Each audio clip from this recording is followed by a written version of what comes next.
আসিবে সিংহায় দিলা আর সিংহাসনে মর্তেতে বাজিয়া উঠল ঢাক।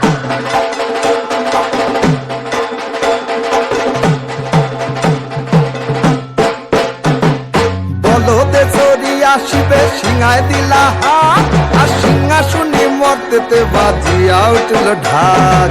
শিবের সঙ্গে কার্তিক গণেশ লক্ষ্মী সরস্বতী, আশ্বিন মাসে বাপের বাড়ি আসেন ভগবতী। আশ্বিন মাসে বাপের বাড়ি আসেন ভগবতী। বলো